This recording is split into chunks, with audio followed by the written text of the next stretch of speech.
کہ اگر آپ معیشت کی سمت کو اپنی درست کرتے ہیں, اپنی پرائیورٹیز کو بطور ریاست ٹھیک کرتے ہیں, جو کہ آج ہماری ویسے ابھی ہم اس سٹیج پہ بھی نہیں پہنچے اس موجودہ حکومت میں, لیکن اگر آپ کر لیتے ہیں اور اس کے بعد آپ جدید ٹیکنالوجی اپنی انڈسٹری میں اور اپنے سروس سیکٹر کے اندر لے کے آتے ہیں, جس کے اندر آئی ٹی ایک بہت ہے, تو آپ وہی پیداوار اور اس سے بھی زیادہ گروتھ ریٹس حاصل کر سکتے ہیں جو ایڈوانسڈ ممالک کے پاس موجود ہیں.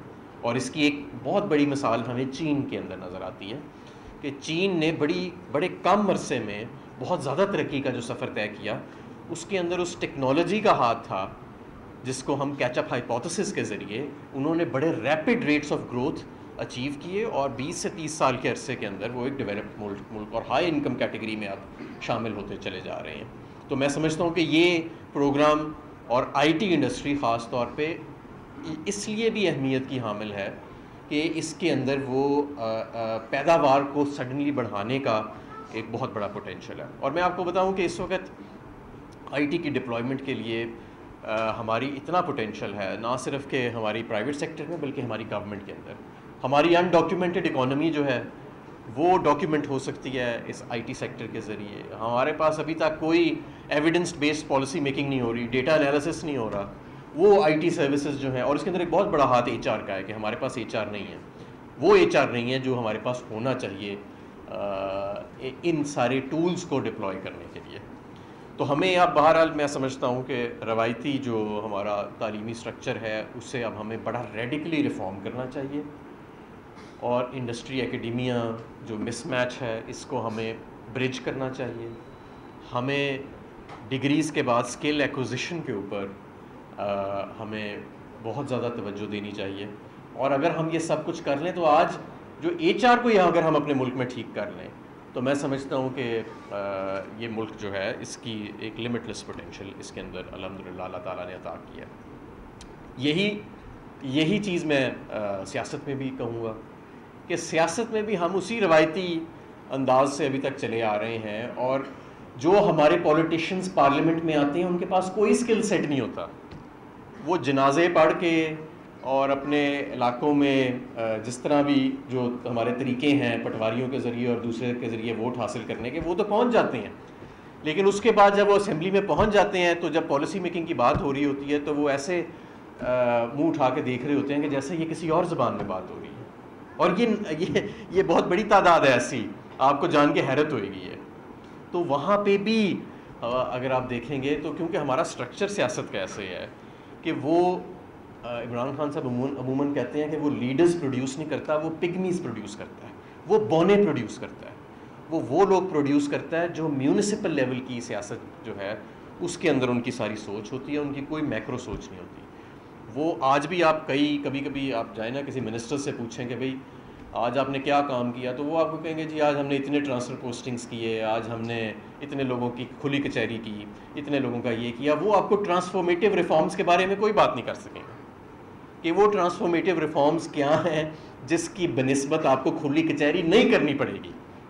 وہ اٹ سیلف ایک سسٹم کا فیلئر ہے کھلی کچہری کہ آپ کو منسٹر کی انٹرونشن چاہیے کسی کو اس کا حق دلوانے کے لیے یا کسی ایک سے حق لے کے دوسرے کو دینے کے لیے. تو وہ آپ کو ٹرانسفارمیٹیو ریفارمز کے بارے میں کچھ نہیں بچا سکیں گے.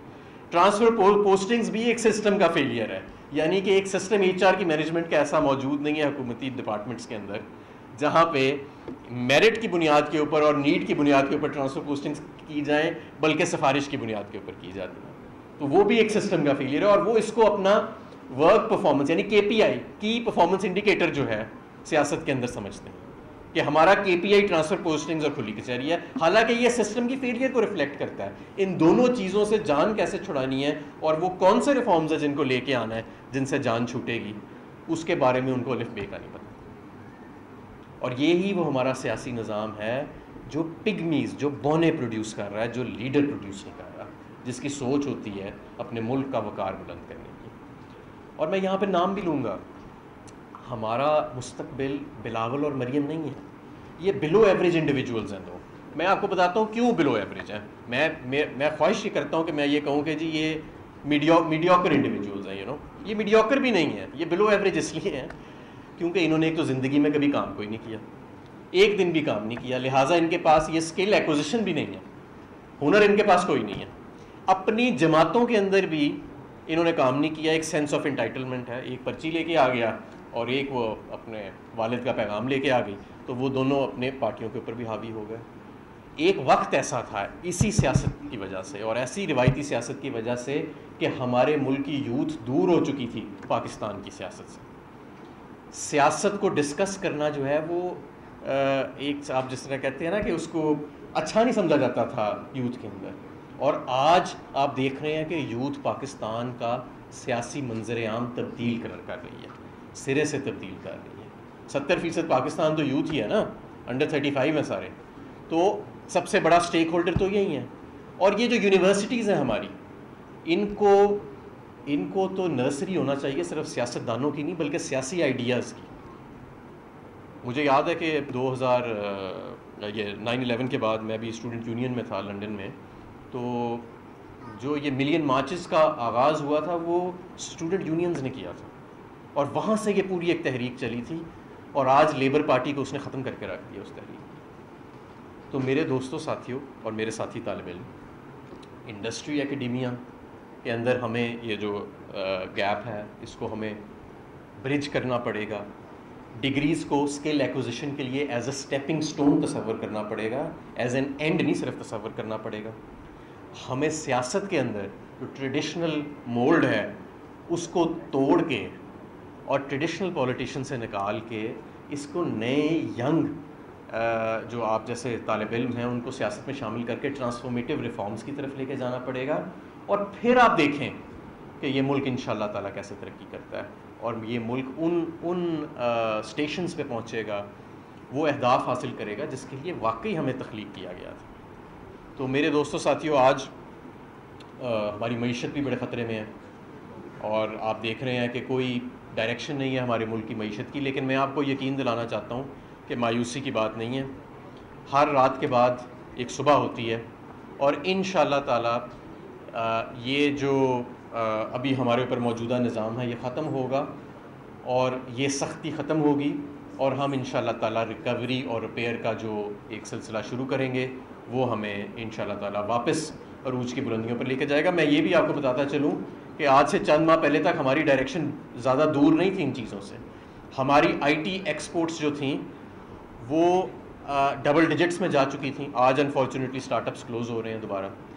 ہماری روایتی ایکسپورٹس کے اندر ویلیو ایڈیشن آنا شروع ہو گئی تھی. 24 ارب ڈالر پہ ہم نے یہ ملک سنبھالا تھا جب ایکسپورٹس تھیں, اور جب ہم چھوڑ کے گئے تو 32 ارب ڈالر تھیں صرف 3.5 سال کے عرصے کے اندر. اور ایک لارج اسکیل انڈسٹریلائزیشن جو ہے وہ پاکستان کے اندر شروع ہو چکی تھی. آٹومیشن اس کے پیچھے ایک بہت بڑا عنصر تھا.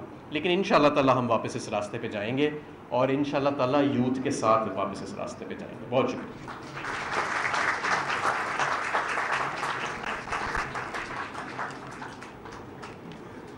بہت شکریہ سر. میں آج کے مہمان خصوصی ڈاکٹر ارسلان خالد اور مسٹر حماد اظہر سے گزارش کرتا ہوں